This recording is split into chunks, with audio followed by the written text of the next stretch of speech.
Profesor saya yang ngajarin saya cyanida, dia bilang, ada kasus cyanida di forensik. Dia bilang, Dokter Jaya, jangan pernah lupa dua hal. Ya, dia bilang yang ini yang harus kamu ingat.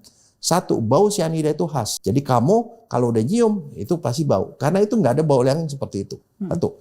Yang kedua, ada otopsi kan. Lihat lambungnya. Lambung itu seperti apa? Seperti babat. Katanya kamu pergi aja ke pasar, babat seperti apa? Warnanya seperti itu. Tapi kalau dia cyanida, lambungnya merah terang, Bu. Mencorong merahnya. Jangan pernah lupa itu. Bukan cuma itu, kalau lambungnya berdarah, darahnya pun merah terang, Bu. Padahal kalau orang ada perdarahan di lambung, darahnya hitam, Bu. Karena darah kecampur asam lambung jadi hitam.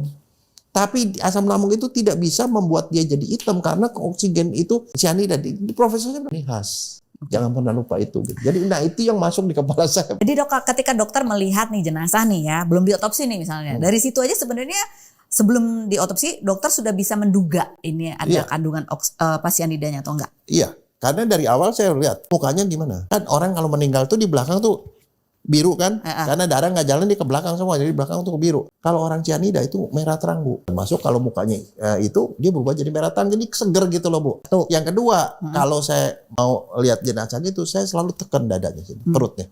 Tekan keluar baunya kan. Ada cyanida pasti ketekan kan. Gasnya saya cium gini. Mulutnya ya ini tekan gini, saya gini. Saya bisa nyium, 1 miligramnya saya bisa nyium. Lah udah pasti keluar 1 miligram, Bu, karena di lambung kan ada 150 minimal. Udah pasti saya kecium, bisa-bisa saya mabok. Dan satu, Bu, kalau orang keracunan cyanida, kontraindikasi dikasih napas buatan, Bu. Kontraindikasi justru nggak boleh. Loh, Ibu bayangin kalau di sini di dalam lambung 150 miligram, ada 10 miligram aja dia masuk. Siapapun yang pingsan pasti. Langkah ketiga apa untuk memastikan bahwa dia cyanida? Otopsi. Periksa lab. Periksa lab. Periksa lab harus ketemu cyanida di tempat masuk, cyanida di organ-organ dalam, di darah, di hati, di darah, di hati, dan adanya cyanida yang sudah dirubah oleh tubuh dalam rangka menanggulangi itu. Detox. Ada tiosianat di dalam hati, di darah, dan di liur. Kalau mau diperiksa di liur dan di kencing juga. Itu syarat. Nah sekarang gini, Bu, saya mau ngasih ini secara umum ya. Kalau ada kasus keracunan, kapan kita curiga keracunan? Karena keracunan nggak ada tandanya. Kalau dipentung kelihatan ada luka. Ada 5. Apa?